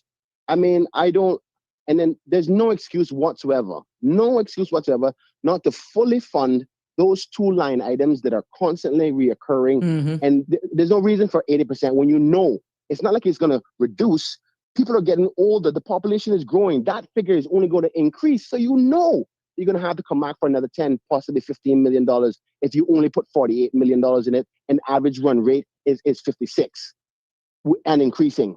That's being deceitful. And they know that the average person doesn't understand the accounting principles of how the budgets are run. And then they sell these headlines. Like the part that I feel so saddened about is I did not educate my people the difference between a budget and a surplus and actually the operating cost of the country. Because the truth of the matter is having a surplus is irrelevant if you're borrowing money or if you're increasing the taxes on the people. Anyway, I didn't want to rant because I'm giving away a little bit of my hand here, but I'm not convinced because I know, as the old saying goes, mouth made to say anything. But the details are coming out now. And don't take it from Kenneth. I'm a little old Georgetown boy. Sometimes they don't listen to me. But I can promise you, the economists and the analysis, the accounting principles are going to critique this and say, what in the world is this?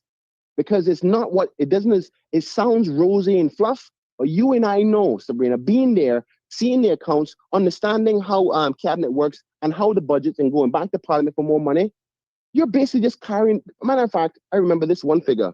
At the end of the 2028, the country's debt is going to be over $600 million, the highest in Cayman's history. Yeah. Nobody caught that. Yeah, I caught it. I caught it. So well, then that then begs to question, not that we're doing a debate, because I don't want you to play your hand. And this is by no means, this is for the sake of education. This is for the sake. I don't want to play this hand. I want to be able to say to the government, you know what? I don't care who's in government, right? Of course, I would like to be in government, but if they're succeeding and the people are succeeding, then I'm happy. Right. But what I don't like is when you're being deceitful, because that's just as good as lying to the public. Don't be deceitful. Tell the truth.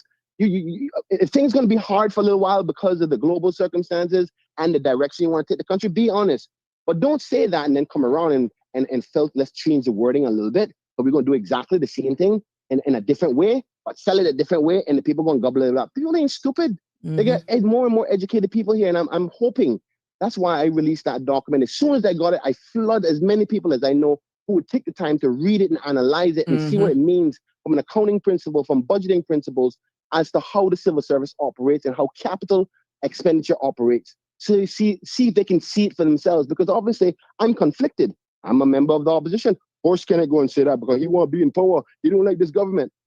Yeah, I was going to ask that question. What if people actually say you're only coming out like this now because you are in opposition? But I'm glad that you're doing this talk right now, because I'm getting it even now as a podcast host that I'm just a sore loser, but that's okay. For what I've shared in this short time, people are actually thanking me. You're going to face the same thing being in opposition. But if you take your role in me too, if you take your role in opposition, exactly what it's to be for, people will thank you for pointing out certain things. And not that you're against the government, because you're just being in opposition. Yeah, my job is to hold them accountable and analyze the transparency. Listen, I can't come here and lie to you, because the proof is there. Yeah. And they can counteract me any day of the week, and I welcome them correcting me. And if I am wrong, I'd be happy to be wrong. So that means things are good for the country. Right. But I'm only telling you what I've seen based on my 9 years in politics and experience that I've built up. And it's not like you're a former minister. You've seen the same things I see. And it's going to probably take somebody else to say it, probably a foreigner, probably somebody of lighter color skin to say it before they believe you. But that's life. All I know is that. But it's that culture. It is that culture why we will never be any change or little change, because it's coming from someone who has been there. You're still there. but yet I would be doubted before they're looking and listening to what I'm saying, trying to process what I'm about to share, what I've been sharing to educate, because I realized there was a gap with understanding out here. Okay. Correct. And when And you that's are why a I'm impressed sitting with what you're doing. MP, when you are a sitting MP, when you're a sitting minister, you cannot do this from an educational standpoint because time does not permit you to do so. Correct. And Correct. this is why I am happy that I didn't just go and tug away in the corner, or, well, Kenneth, you need to place me, boy, and I just angry. No, I'm still doing my part because I realized where there was a space that needed to be filled. But look at the large percentage of people who are, which doesn't mean diddly squat to me, are saying, well, she has so much to say now. Why didn't she say this when she was employed? Kenneth, we're like hamsters going around the wheel. Yeah, you're right. You're right, Minister. But you know what? I think say it anyway, because the one thing that gives me comfort is I know I did the things from my heart. And I know you think I wanted to fight a cruise tourism battle so people can come and campaign against me. I didn't want to take it on. I took it on because I knew that the inevitable was going to come. And I'm sad because I believe that one day people are going to say, Kenneth, you know what? You're right. The numbers, look how bad they are now. But I did what I believe was right. So people may criticize me for saying, oh, you're opposition, you're so losing. All that's okay. As long as what I'm comfortable that I'm saying the truth and my analysis is what it is. You can contradict me. The government is going to get up and say their position and they're going to sell it. But one thing you can't hide from is facts and the truth. So let it be what it is, because it's going to come out to light. Because at the end of this year, at the end of next year, you still got to come out and tell the people, well, how much debt we in now? You still got to tell the truth about that. You can't lie. So you can pretend all you want, but eventually it's going to come out. And I tell you what, it's going to come up before 2029. I'll leave it there. This is one, listening. Denver said exactly, listening to the white collar foreign national dictating to our government what to do and not do in our islands. And then Darlene actually says, here you again, 4 more years for the same old dog wash again. Anyway, I hope I didn't upset anybody, but I had to express my views, because I was honestly, I went in today and I said, you know what, Kenneth, look for something positive, find something positive, and I said all the stuff, because you know how we write the policy statement, you put all the magical words, the drafters sell it, how you saying, oh, we're going to make life better and all that. But the practical delivery, and the other thing is, I'm still waiting for the debate because I want to hear, okay, this is your wish list. This is what your policy, how are you going to do it is the question. Now, what you're going to do, you know, so tell me that's what politicians do. Oh, I'm going to do all of these wonderful things. All right, great. You're going to build my house? Tell me how you're going to build it, you say? Well, it is explained under one of those things in there. Like I said, 3 hours before pretty much getting started is when it got live, right? And until it's tabled, it's considered a draft. I got to say what I got to say, right? So anything could have been changed on the fly. So now that it's tabled, there are mechanisms as to how they're going to do it, which was slightly touched on by the Minister of Finance today. And what was quite interesting, though, despite balancing, and I know I'm going to get accused of coming at an individual, balancing where the revenues come in, which is income money that government makes. One of the things that they put in there was work permit fees. Yep. I mean, you see. Do you understand what I just said? But I understand fully. Right. Here's the quagmire we're in, right? Because I agree with you. I don't want to challenge the Honorable Minister either, because if he fails, the country is failing. And I know sometimes people don't believe us when we say, listen, we're only critiquing because we want him to succeed. But if we see something and it doesn't make sense, call it out. We have to critique it. We have to call it out. So it's a balance. It's a balance. Here's the quagmire. The government depends on almost $100 million worth of revenue on work permit fees. If you want to cut back and, as he said, get rid of them, as he said so many times before, and cut back on that, where you gonna make up the losses in revenue? We'll just attach that onto some fees, maybe onto the financial industry, or maybe attach it onto some of the fees. So when financial services say, how many more times can you tax us more and more and more and more? This is why diversification of our economy is so essential, because you cannot keep on squeezing the same line people over and over again. It's going to come back and bite us in the butt. And let me tell you something, financial services, you know why I'm so happy to invest in tourism? You can't pick up that hotel and take it. You can't pick it up tomorrow. But I tell you what financial services can do. They can shut down their computer, get on the plane, and open up another office within 7 days flat in another jurisdiction. And look at And how I can I'm promise working. you- Look at how I'm working. I'm working from Exactly. home. You can do this in Dubai. I can do this in Dubai. Listen, But if you understand what I'm saying, it's Yeah. where we're going. Sabrina, my stomach is telling me, Kenneth, stop where you're at, because I don't want people to think that I'm Yeah, trying yeah, to be yeah. like downgrading the government. I tell you the truth, I'm worried. I am genuinely worried. And I personally, if I was the premier, I would have called every member of parliament and say, let's be one government together. All members of opposition, all members of government, we're going to all sit on the same side so we can go through this fight together. Is 'Cause that I'm telling only you, for this and the budget, or that I'm is talking because? about period. Well, then period, it because wouldn't if be you- a true parliament, because in any I'm environment gonna for say- democracy, you need to have an opposition. And gonna this give you is an where example. the conversation comes in. Then, are we at a point where we need to look at additional people? I agree with that. But let me give you an example. In Barbados, me and Motley Yeah, and her party, yes, I remember 30 that. love. 30 Mhm. love flat. The whole Right? Every seat, the whole party. So much so that one of her members for democracy stepped over and said, I will be the official opposition to hold the government accountable. because that's of democracy. democracy. Yes. Yeah, but what you want is as many people giving you input as possible. Fine, they may not think I have much experience or education or whatever. That's okay. Mhm. What about Roy McTaggart, a person with great finance like that in economics? What about the Honorable Joseph Hugh, who comes from business? Could he not help this government? What about the Honorable Perlina, a smart businesswoman that understands the female side? Could they not support? Nobody's asking for cabinet seats. I personally think it's time for us to come together, but you need to be able to be willing to listen to the other side too. You can't have stubborn ministers like the one that me and you keep on talking about going, I'm not business want nobody. Say, this is what we're doing. Because you might end up messing the whole thing up. It's very delicate. Our structure and our economy has been created ever so delicately by our forefathers.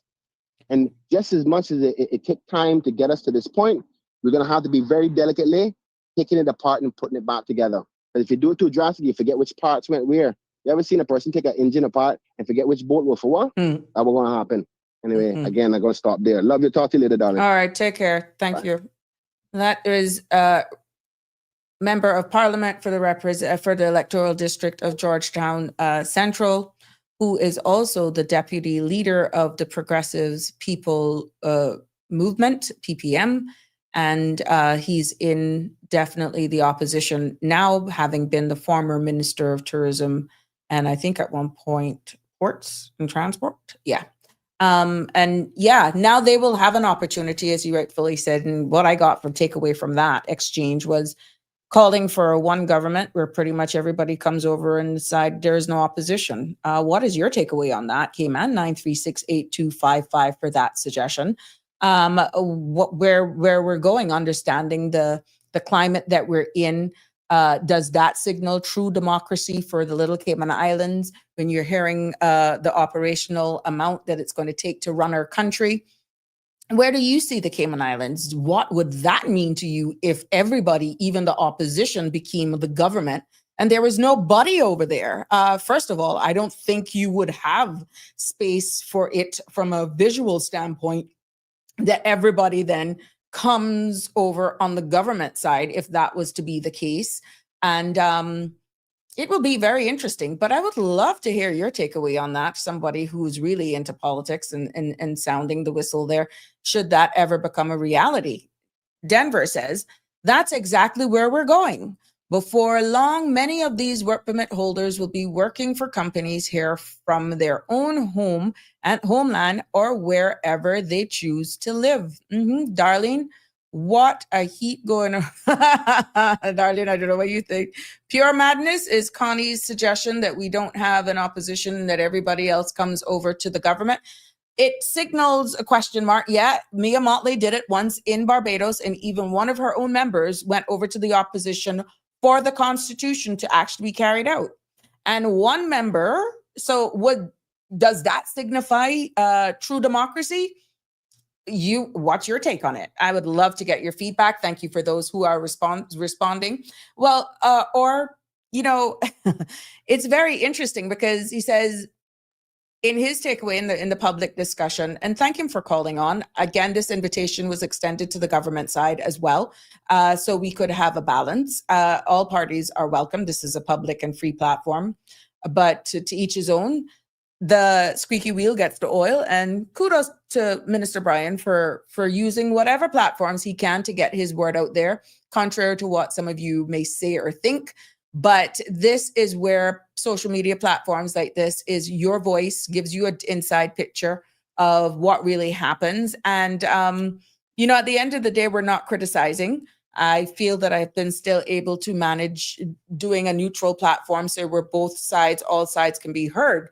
But looking at it from that perspective, which I wanted clarity, why won't this government sit down with the current opposition to see what's in the best interest, the trajectory and the direction as to where we all go for our people? And he called out the skill sets of the leader of the opposition, the leader of the progressives movement, and you look at all the skill set are over there with Mr. Roy McTaggart and his vast knowledge in finance. Now, they will have their opportunity in their debate. And it is at that time that possibly amendments could be made with the trajectory. We don't know. And this is why we have to tune in on Friday. The document is now public. All of the opposition members have now been furnished with a copy of this document. They go back and they look at it. You've heard the representative for Georgetown Central saying where his concerns are with the amount of borrowing that is was cited and exactly how much will be in debt by 2028. Who pays for that? Can we really pull the brakes? Are we at a point where we can say, okay, let's fund healthcare, but what happens to all the other things that are in play? You can't just come to a dead halt, pretty much, is what I'm getting. What are we going to do diversifying our stay over our tourism product? And then you have all of the infrastructure works that needs to be done, right? You need this road where balance in the sustainable environmental laws and legislations put in place so that we're not upsetting anyone, so to speak. And then you're looking at access to housing, affordable housing, so that everyone can feel like I can own a piece of my home. There's hope for persons seeking tertiary education. You got to fund scholarships and all that sort of stuff so that we're having a better educated society. We're seeing some of the changes in the infrastructure as it pertains to our schools, that there are still more monies in this document to enhance and repair some of our educational establishments that are already there that are in dire need for repairs. So here we go again. Some may say, well, why did we put so much in one school in the BRAC again? When we realize and we've established that we have schools that are run down that needs the attention, why couldn't that money spread over all the other schools that were already built that is falling into disrepair? Then you're looking then at our national security from the police. We see what's happening there with the police station. We're seeing where they're operating out of and what will be the improvements there for morale issues and making sure that our borders are secured and safe with everything else. Oh, yeah. And Tuesday, there was another boat that was blown up by the U.S. authorities of a small boat containing 6 persons that was blown up under the labeling of narco-terrorism. So there's a lot going on. I think now more than ever, we need to be having a lot of conversations. We need to be having a lot of a conversation in regards to national security. And I was looking at the document and looking, let me see if I can add this to the stage. I know it's very fine, guys. But when we're looking at, okay, Minister of Tourism, former Minister of Tourism was talking, and right now for 2026, 55,844 is now budgeted in this document. And then that bumps up in 2027 to 56 million. And then in 2028, it goes up to $60 million. And then we looked at oversight for commission. These are numbers that are contained in the document that is in this thing. And all of these numbers now that are forecasted are estimated to be funded in order for them to cover them for the year 2026, 2027 that I have on the screen, and 2028. They now, when they meet for finance committee, are going to come numbers that are either exactly to this hoping that because it's a table document, that all the numbers declared here will actually be what will be given to the respective ministries and portfolios. So yes, we got, which other one popped out here at me? Sports and culture, youth sports and culture, 17,733, that's 17 million, then 27, 20 million. And then the same 20 million in 2028. So it's quite interesting. Home affairs. So this is our 911 or prison. We got 911 prison, our cadets. We got here as well. We got fire. There now for 26, 129 million, 27, 133 million. And in 28, 134, 912. That's a good bit of number there. Yeah. So these are all of the things that we're seeing. And Ministry of Planning, Lands, Agriculture, Housing, 86 million, then 27, 88 million, and 28, 94 million, 346. So yeah, interesting.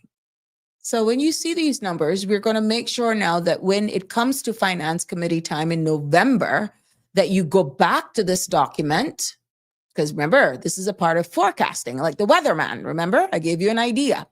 The weatherman, we're going to see if they're going to come up with these numbers as much as they can, stick for what is in this document, because remember, this is what you're holding them accountable for. So it will be interesting where it goes from here. Yeah, Auditor General, then you got the Attorneys General, Deputy Governor portfolios, you got the Premier Cabinet Office, Oversight Committee of Parliament, then you got the Ministry of Finance and Minister of Education, 233,297,000 for 26. For 27, you got 237,696,000. And then in 28, 202,822. Yeah. So these are the numbers that you're actually looking for so that they can deliver on what they say that they're going to deliver. And then for health, you got 180. Oh my God, those are beautiful numbers. 182,228,000. And in 2027, 186,697,000. And in 2028, it's 199,243,000. Wow. Those are great numbers. Great numbers to work with. I haven't been there, but it's a bigger picture on where we're going about sustainability, understanding the debt that we are in and how much more debt we're going to be in, as alluded to earlier on. Denver, they call it collective responsibility, yet both sides will not sit down, as you just said, to trash out our problems. Yeah. Denver, it is. You heard it yourself. You're hearing the frustration even in those that are elected. Can you imagine what we're feeling out here? And at the end of the day, we all have to coexist. We all have to live and abide by the rules because we're not an independent jurisdiction.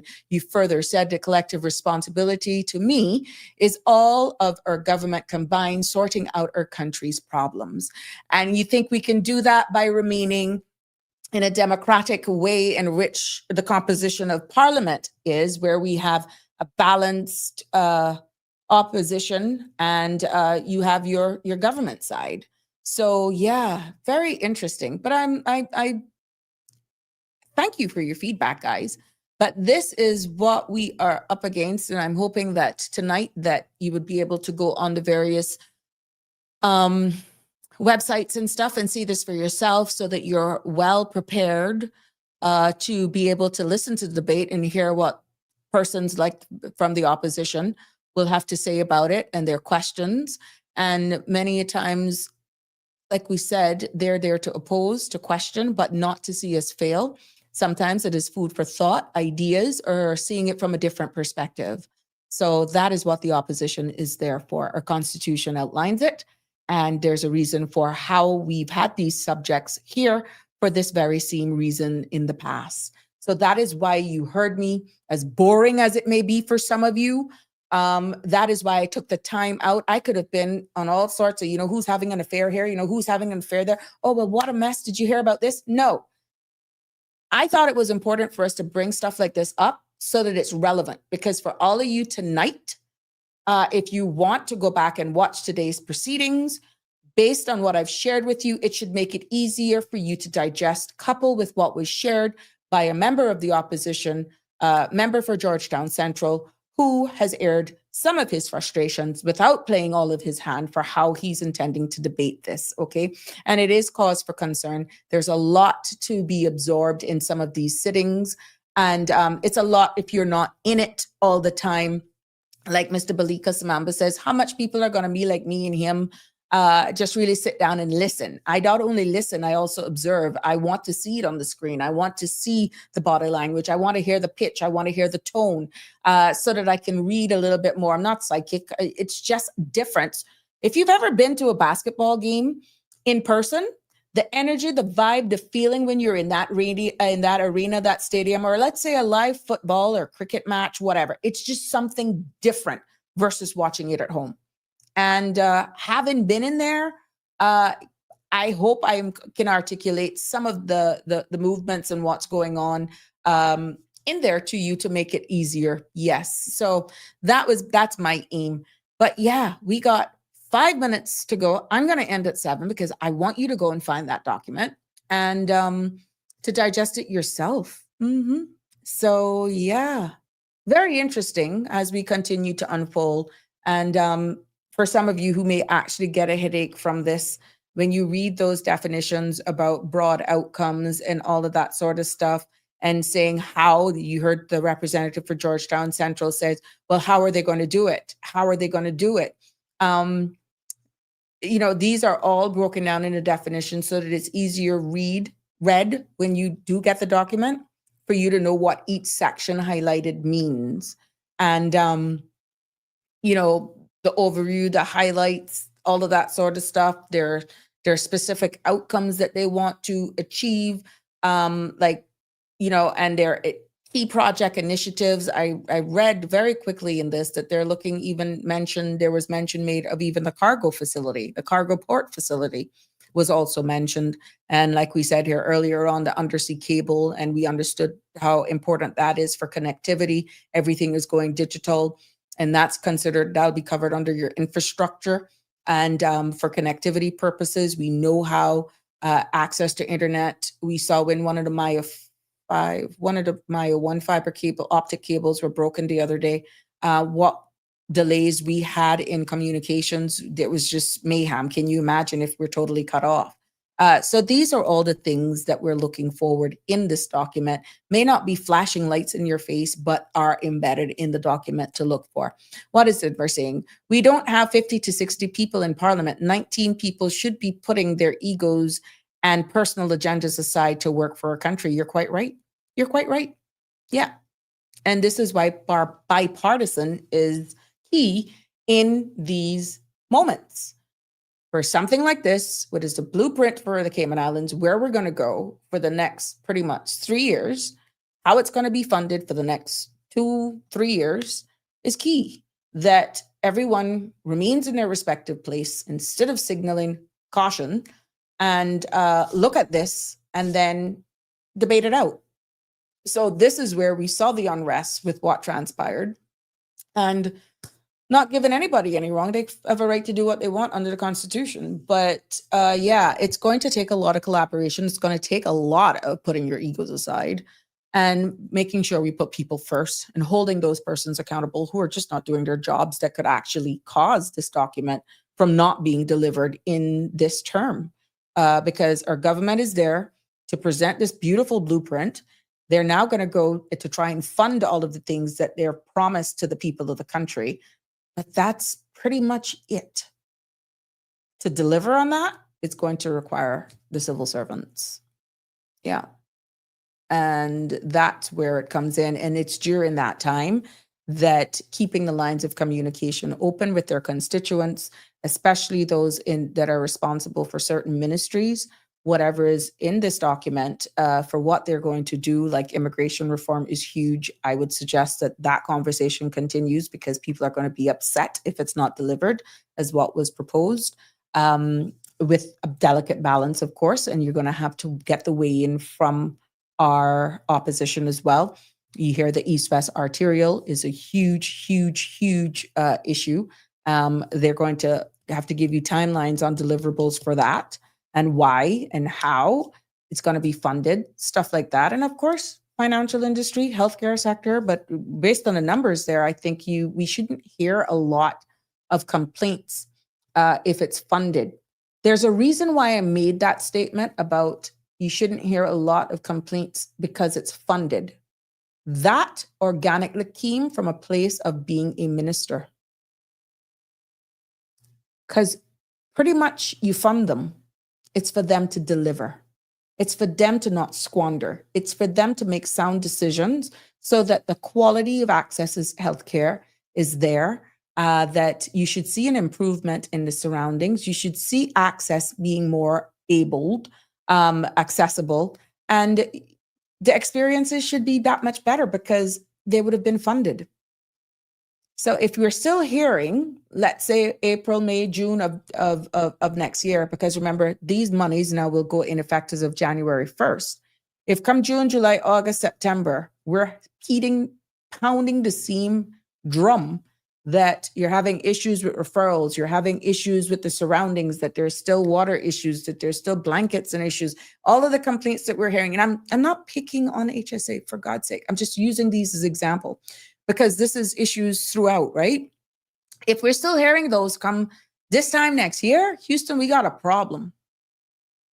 We have a problem, because we will call it once we see these things are funded. If they're adequately funded, then we shouldn't be hearing the complaints of you accessing services, what services are available. So yeah, it'll be interesting. Little, yep, very interesting. But Denver, sound. Thank you so much for definitely sharing that. And I think that's where I'll leave you guys for today, because it's a lot for us to digest. I definitely now have to go through this cover by cover again and pick up some things for myself so it now makes sense to me. But at 12 o'clock tonight, it ends. It's the deadline for, I'll play the shortest video for those who want to nominate someone. And yeah, so I want to thank you all for joining me this evening for this very chaotic episode of Sabrina Speaks. And tomorrow is Thursday. Gentle reminder, tomorrow is Thursday, the 16th. The Tropical Gardens tomorrow, there will be at the Brokendown Webster Memorial Church Hall for their breast cancer awareness meetings. Yeah, that's tomorrow. So please don't forget that. And on Friday, there will be also at the Northside Health Clinic. And I think that's runs from 10 until about 12, giving you advice on breast cancer tips. And then there's a big health fair that is going to be in East End at the East End United Church from 9 until noon this Saturday. So please don't forget. But there's a awareness meeting by starts at 7 o'clock tomorrow at the Webster Memorial Church Hall. So yeah, there you go. It has been my pleasure bringing you another episode of Sabrina Speaks, but not before this 36-second commercial. Infrastructure is more than roads and buildings. It's our lifeline. From pioneers who paved the first paths to today's crews and engineers who keep us going. They power hospitals, connect families, and help us after natural disasters. Let's honor the people behind Cayman's progress. Nominate someone who built or maintained our Cayman Islands at gov.ky/YSCH. Click Nominate today.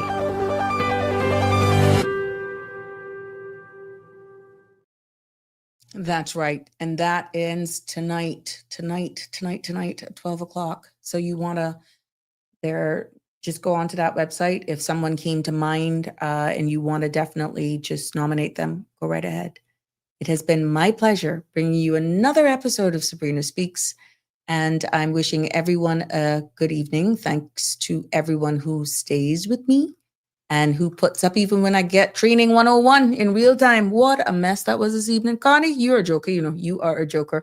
But yes, I'm wishing everyone a good night. Have a good evening. God bless. Mwah. Love y'all lots. Until tomorrow for another episode of Sabrina Speaks. Take care.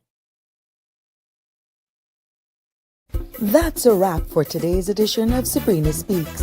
Thank you for tuning in and for being part of the conversation. Remember, the dialogue doesn't stop here. Stay engaged, stay informed, and most importantly, stay empowered. We'll be back tomorrow at 5 p.m., same time, same place, right here on CMR TV and radio, where your voice matters and your truth is heard. Until then, Cayman, take care of yourself and each other. That's it for today's edition of Sabrina Speaks, where your voice matters, your story counts, and your truth is always welcome. Join us weekdays from 5 until 6:30 p.m. right here on CMR TV as we dive into the topics that matter most to you. Catch the show live or on demand at cmrtv.com. And don't forget to follow us on Facebook, YouTube, and Instagram so you never miss a moment. Until next time, stay informed, stay engaged, and always speak your truth.